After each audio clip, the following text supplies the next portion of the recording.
कभी सोचा है कि बच्चों की किताबों में जो सीधी सादी कहानियां होती हैं, उनके पीछे असल में क्या होता है? कभी-कभी ना सबसे आसान दिखने वाली चीजों में ही सबसे गहरी सोच छिपी होती है। आज हम क्लास 2 की एक किताब के एक चैप्टर को परत दर परत खोलकर देखेंगे और जानेंगे कि कैसे एक बच्चे की छोटी सी कहानी असल में एक बहुत ही चालाकी से डिजाइन किया गया एजुकेशनल टूल है। तो ये है रवि। इस सिंपल से इंट्रोडक्शन से हमारी मुलाकात होती है चैप्टर के मेन कैरेक्टर से। कहानी बहुत सीधी और सरल लग रही है ना?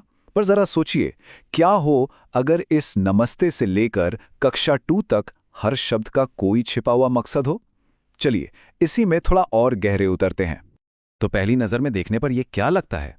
बस रवि के स्कूल जाने की एक प्यारी सी कहानी, एक ऐसा किस्सा जिससे कोई भी बच्चा आसानी से जुड़ सकता है। इसमें कुछ तस्वीरें हैं और एक छोटे से एडवेंचर का वादा है। कहानी का जो माहौल है ना, वो एकदम शांत गांव वाला है। ये हमें धान के खेतों और आम के बागों के बीच से गुजरते रवि के सफर की एक तस्वीर दिखाता है, बिल्कुल सादगी और प्रकृति से जुड़ा हुआ। ये सिर्फ एक सफर नहीं है, ये तो पूरा एक एडवेंचर है। कूदना, चढ़ना, झूलना, ये सारे एक्शन वर्ड्स कहानी में खेल और खुशी का एहसास भर देते हैं। और जाहिर है, छोटे बच्चे इससे फौरन कलेक्ट कर जाते हैं। ये कहानी उनसे खोज और मस्ती की भाषा में बात कर रही है। और बस यहीं पर हमें एक पल के लिए रुकना है। क्या ये सिर्फ एक मज़ेदार कहानी है जो एक बच्चे का ध्यान खींचने के लिए बनाई गई है, या कुछ और भी चल रहा है? अब हम इसकी परतों को खोलना शुरू करते हैं। असल में ये साधारण सी दिखने वाली कहानी एक तरह का एजुकेशनल ट्रोजन हॉर्स है। मतलब बाहर से तो ये एक दिलचस्प कहानी लगती है, लेकिन अंदर से ये एक बहुत ही सावधानी से बनाया गया मल्टीलेयर्ड लर्निंग टूल है। ये सिर्फ मनोरंजन के लिए नहीं है। इसे समझने के लिए हमें शिक्षण शास्त्र या पेडागोजी के बारे में बात करनी होगी। सीधे शब्दों में कहें तो ये सिखाने की कला और विज्ञान है। और ये चैप्टर, जैसा कि हम देखेंगे, इसका एक बेहतरीन उदाहरण है। तो यहाँ सबसे जरूरी बात यह है कि कहानी खुद मंजिल नहीं है। वो तो बस एक गाड़ी है, एक ढांचा है, जिसके ऊपर पूरा का पूरा लेसन बनाया गया है। धान के खेतों से लेकर गिरगिटों तक हर चीज को एक खास मकसद के साथ वहां रखा गया है। चलिए अब इस चैप्टर को डीकोड करना शुरू करते हैं और देखते हैं कि कहानी के अंदर कौन कौन सी एजुकेशनल तकनीकें छिपी हुई हैं। जरा इस फ्लो को देखिए, कितना साफ और सोचा समझा है। सब कुछ कहानी के बेस से शुरू होता है, फिर उसी कहानी से शब्दावली यानी नए शब्द सिखाए जाते हैं, फिर उन शब्दों के अंदर की आवाज़ों की प्रैक्टिस होती है, और आखिर में ये चेक किया जाता है कि समझ में कितना आया। ये एक perfect step by step progression है। देखिए, नए शब्द कहीं आसमान से नहीं टपके हैं, उन्हें रवि की कहानी में ही बड़ी खूबसूरती से बुना गया है। इससे सीखना कितना नेचुरल और रिलेटेबल हो जाता है, क्योंकि हर शब्द का एक कॉन्टेक्स्ट है, एक तस्वीर है दिमाग में। अब पूरे शब्दों से आगे बढ़कर लेसन एक स्पेसिफिक साउंड, एक ध्वनि पर फोकस करता है। पढ़ना सीखने में ये एक बहुत जरूरी कदम है, भाषा को उसके सबसे छोटे हिस्सों में तोड़कर समझना। ये फोनेटिक अवेयरनेस बनाने का एक बहुत ही सिस्टमैटिक तरीका है। ये क्लासिक रीडिंग कॉम्प्रिहेंशन एक्सरसाइज है, जिसे एक मेमोरी गेम की तरह बनाया गया है। बच्चों को याद करना होता है कि उन्होंने कहानी में क्या पढ़ा था।